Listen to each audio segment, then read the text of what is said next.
महान साहित्यकार और कहानीकार मुंशी प्रेमचंद जी की कालजयी कहानियों में आपका स्वागत है। लीजिए, आज आपके समक्ष प्रस्तुत होने जा रही है मुंशी प्रेमचंद जी की ही एक कालजयी कहानी, जिसका नाम है स्वर्ग की देवी।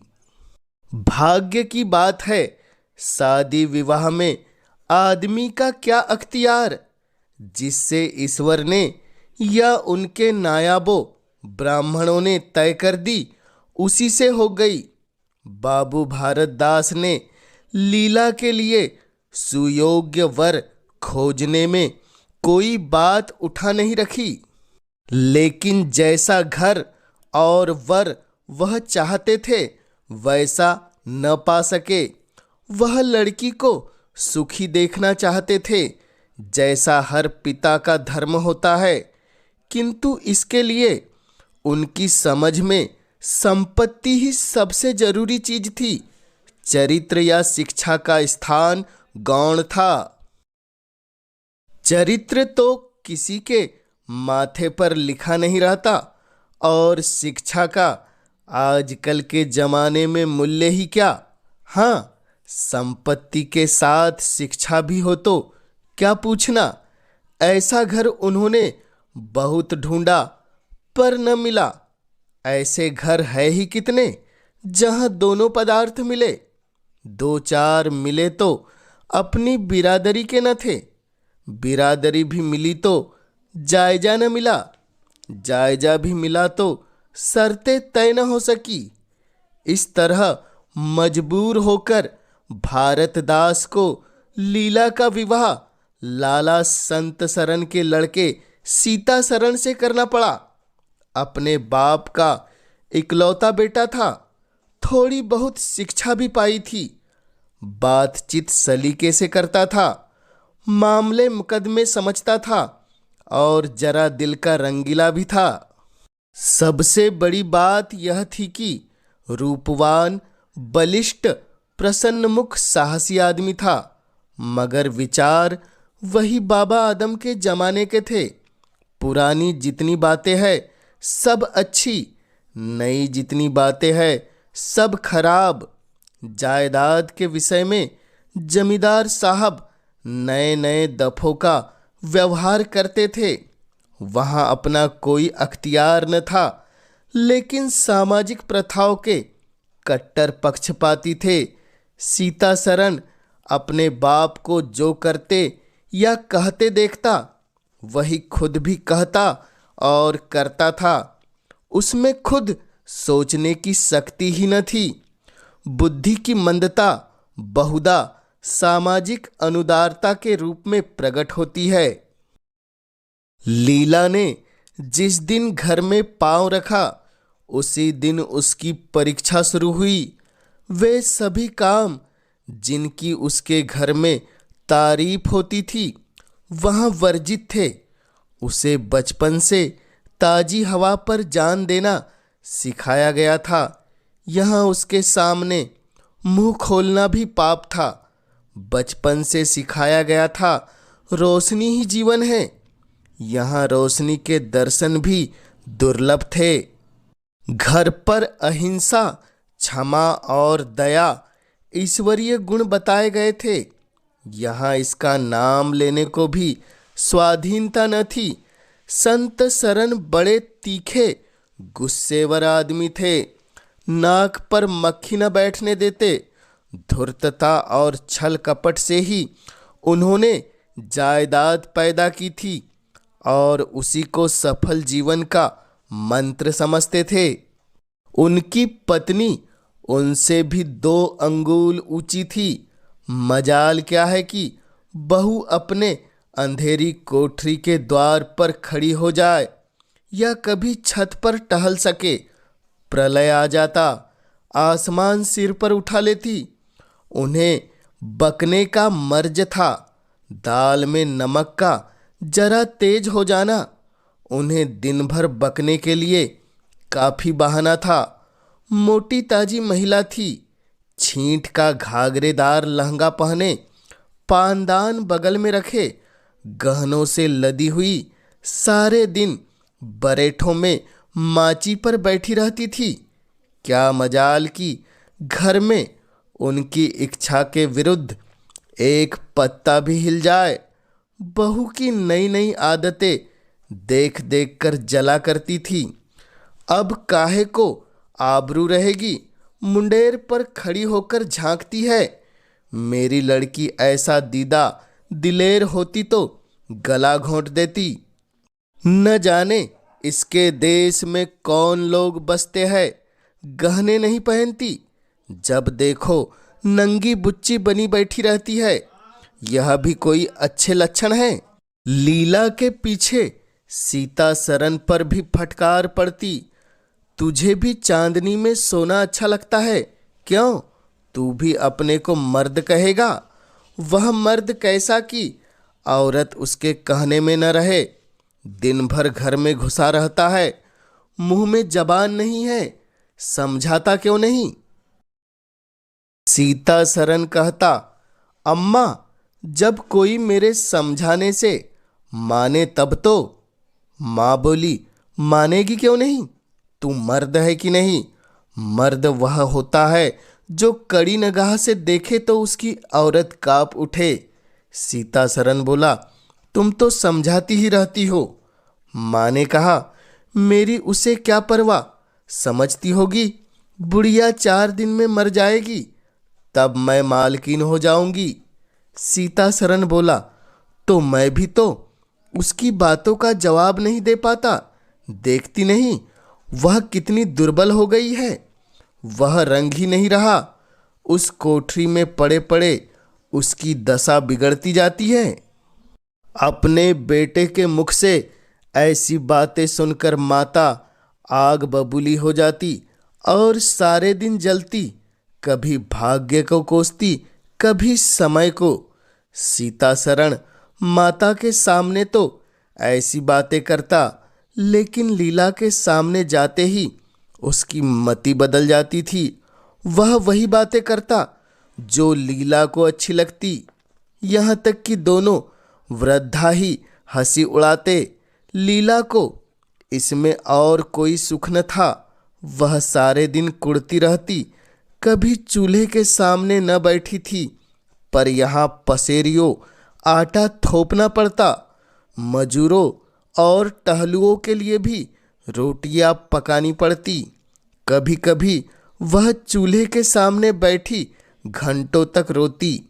यह बात न थी कि यह लोग कोई महाराज रसोइया न रख सकते हो, पर घर की पुरानी प्रथा यही थी कि बहू खाना पकाए और उस प्रथा का निभाना जरूरी था। सीता सरन को देखकर लीला का संतृप्त हृदय एक क्षण के लिए शांत हो जाता था। गर्मी के दिन थे और संध्या का समय। बाहर हवा चलती, भीतर देह फूकती थी।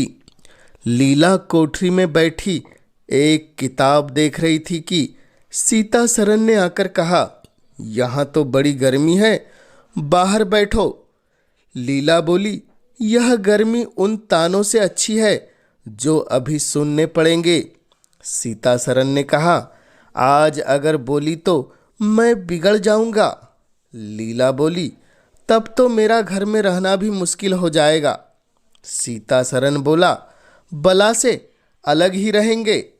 इस पर लीला बोली, मैं तो मर भी जाऊं तो भी अलग न रहूं। वह जो कुछ कहती सुनती है, अपनी समझ से मेरे भले ही की तो कहती है। उन्हें मुझसे कुछ दुश्मनी थोड़ी ही है। हाँ, हमें उनकी बातों अच्छी न लगे यह दूसरी बात है। उन्होंने खुद वह सब कष्ट झेले हैं जो वह मुझे झिलवाना चाहती है। उनके स्वास्थ्य पर उन कष्टों का जरा भी असर नहीं पड़ा। वह इस समय 65 वर्ष की है और मुझसे कहीं ज़्यादा टाँठी। फिर उन्हें कैसे मालूम हो कि इन कष्टों से स्वास्थ्य बिगड़ सकता है? सीता सरन ने उसके मुरझाए मुख की ओर करुण नेत्रों से देखकर कहा, तुम्हें इस घर में आकर बहुत दुख सहना पड़ा। यह घर तुम्हारे योग्य न था। तुमने पूर्व जन्म में जरूर कोई पाप किया होगा। लीला ने पति के हाथों से खेलते हुए कहा, यह न आती तो तुम्हारा प्रेम कैसे पाती। 5 साल गुजर गए। लीला 2 बच्चों की माँ हो गई। एक लड़का था, दूसरी लड़की। लड़के का नाम जानकी शरण रखा गया और लड़की का नाम कामिनी। दोनों बच्चे घर की गुलजार अवस्था में हमेशा खिलते रहते। लड़की दादा से हिली थी, लड़का दादी से। दोनों सोख और पुष्ट शरीर के थे। गाली दे बैठना, मुंह चिढ़ा देना उनके लिए मामूली बात थी। दिन भर खाते और आए दिन बीमार पड़े रहते। लीला ने खुद सभी कष्ट सह लिए थे, पर बच्चों में बुरी आदतों का पड़ना उसे बहुत बुरा मालूम होता था, किंतु उसकी कौन सुनता था। बच्चों की माता होकर उसकी अब गणना ही न रह गई थी। जो कुछ थे बच्चे थे, वह कुछ नहीं थी। उसे किसी बच्चे को डांटने का भी अधिकार न था। सांस फाड़ खाती थी। सबसे बड़ी आपत्ति यह थी कि उसका स्वास्थ्य अब और भी खराब हो गया था। प्रसव काल में उसे वे भी अत्याचार सहने पड़े जो अज्ञान, मूर्खता और अंधविश्वास ने सौर की रक्षा के लिए गढ़ रखे हैं। उस काल कोठरी में जहाँ न हवा का गुजर था, न प्रकाश का, न सफाई का, चारों ओर दुर्गंध और सील की गंदगी भरी हुई थी। उसका कोमल शरीर सूख गया। एक बार जो कसर रह गई थी वह दूसरी बार पूरी हो गई। चेहरा पीला पड़ गया, आंखें धंस गई। ऐसा मालूम होता बदन में खून ही नहीं रहा, सूरत ही बदल गई। गर्मियों के दिन थे।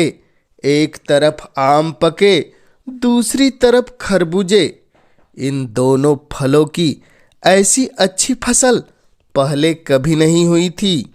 अब की इनमें इतनी मिठास न जाने कहाँ से आ गई थी। जितना भी खाओ मन न भरे। संत सरन के इलाके से आम और खरबूजे के टोकरे भरे चले आते थे। सारा घर खूब उछल उछल कर खाता था।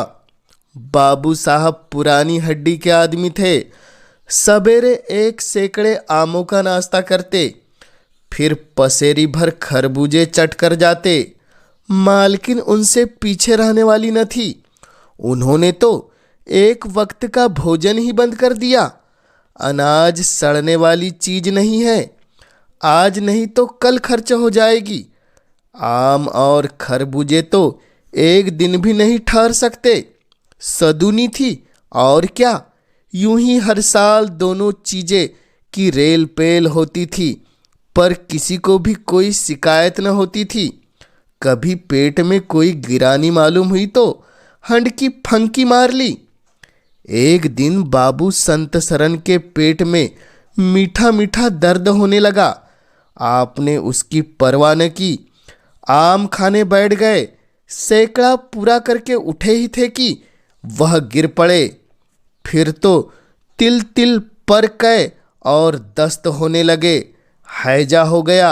शहर के डॉक्टर बुलाए गए, लेकिन उनके आने के पहले ही बाबू साहब चल बसे थे। रोना पीटना मच गया। संध्या होते होते लाश घर से निकली। लोग दाह क्रिया करके आधी रात को लौटे तो मालकिन के भी कै और दस्त हो रहे थे। फिर दौड़ धूप शुरू हुई, लेकिन सूर्य निकलते निकलते वह भी सिदार गई। स्त्री पुरुष जीवन पर्यंत एक दिन के लिए भी अलग न हुए थे। संसार से भी साथ ही में चले गए। सूर्यास्त के समय पति ने प्रस्थान किया, सूर्योदय के समय पत्नी ने। लेकिन मुसीबत का अभी अंत न हुआ था। लीला तो संस्कार की तैयारियों में लगी थी। मकान की सफाई की तरफ किसी ने ध्यान न दिया। तीसरे दिन दोनों बच्चे दादा दादी के लिए रोते रोते बैठक में जा पहुंचे।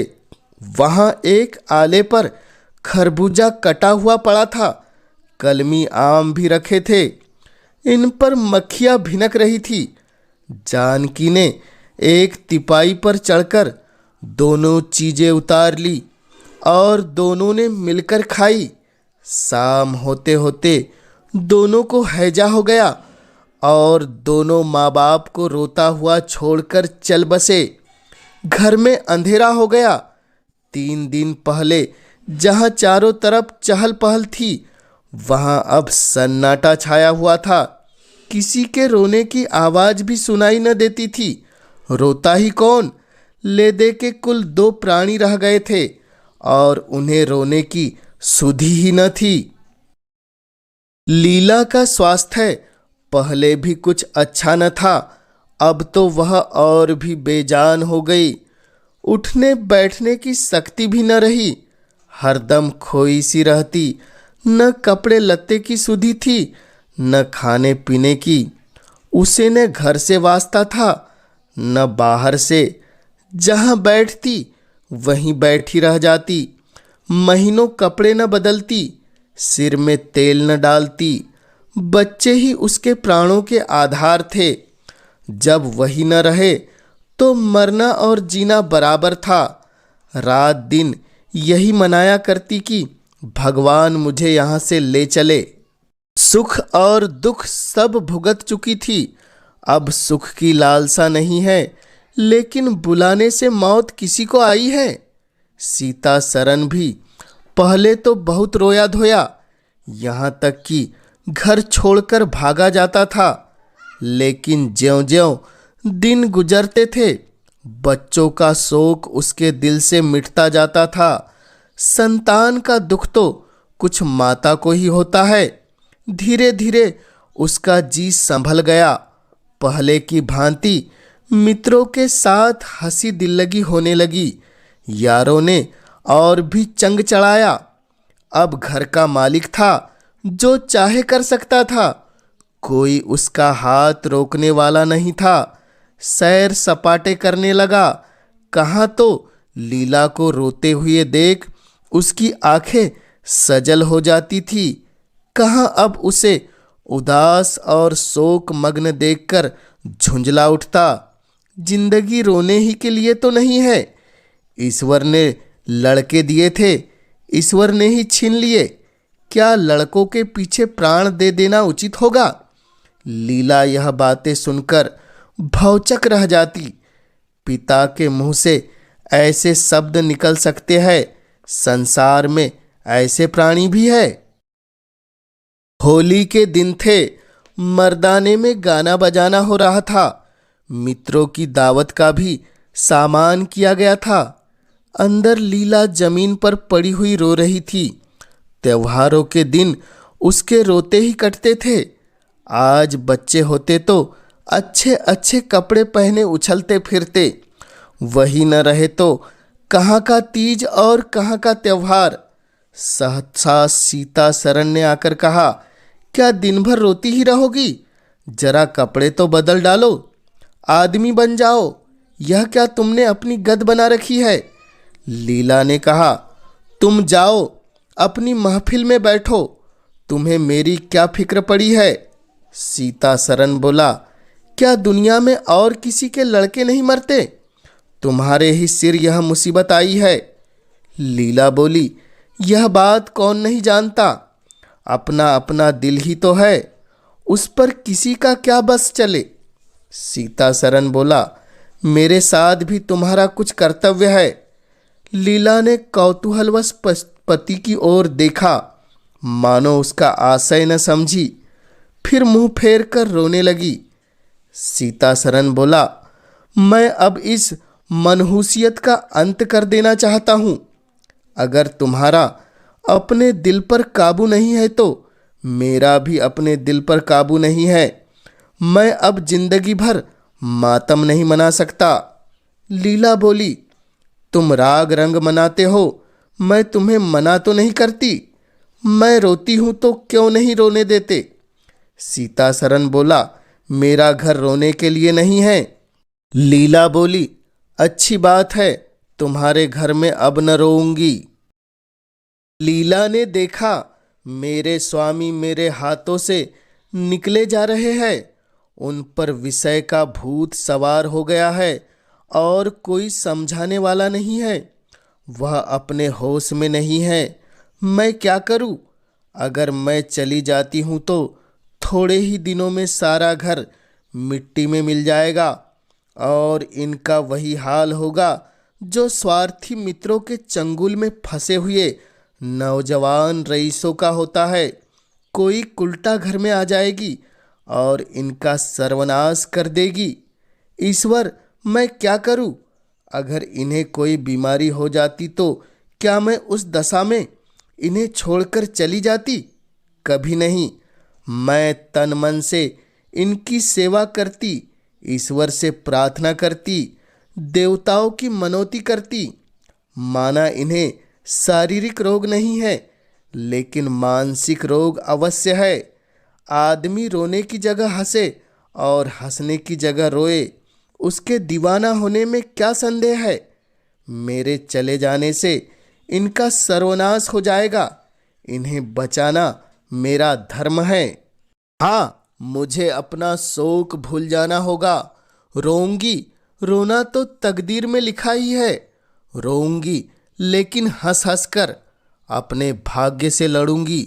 जो जाते रहे उनके नाम का रोना तो हमेशा चलता रहेगा, लेकिन जो है उसे न जाने दूंगी। आ ए टूटे हुए हृदय, आज तेरे टुकड़ों को जमा करके एक समाधि बनाऊं और अपने शोक को उसके हवाले कर दूं।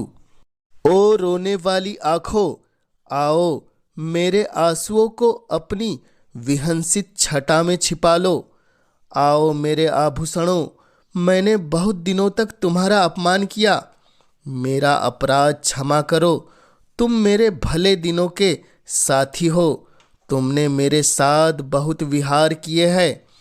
अब इस संकट में मेरा साथ दो, मगर देखो दगा न करना, मेरे भेदों को छुपाए रखना।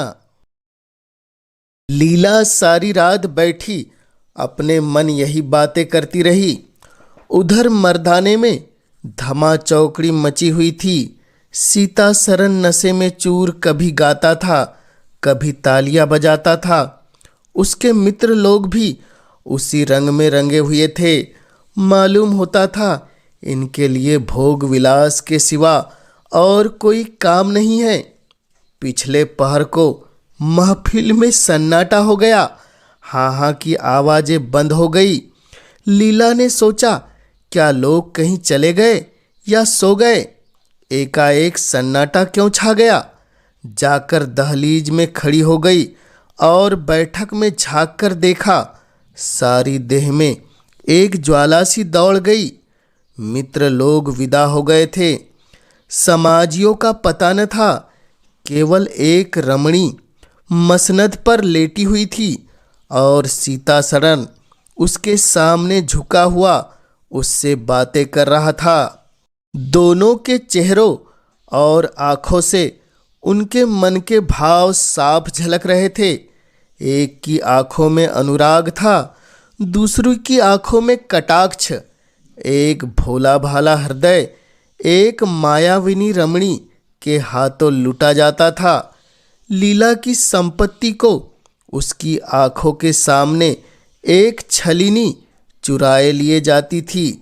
लीला को ऐसा क्रोध आया कि इसी समय चलकर इस कुल्टा को आड़े हाथों लूं, ऐसा दुत्कारूं कि वह भी याद करे, खड़े खड़े निकाल दूं। वह पत्नी भाव जो बहुत दिनों से सो रहा था जाग उठा और उसे विकल करने लगा, पर उसने जब्त किया। वेग से दौड़ती हुई तृष्णाएं अकस्मात न रोकी जा सकती थी। वह उल्टे पांव भीतर लौट आई और मन को शांत करके सोचने लगी। वह रूप रंग में, हाव भाव में, नखरे तिल्ले में उस दुष्टा की बराबरी नहीं कर सकती। बिल्कुल चांद का टुकड़ा है।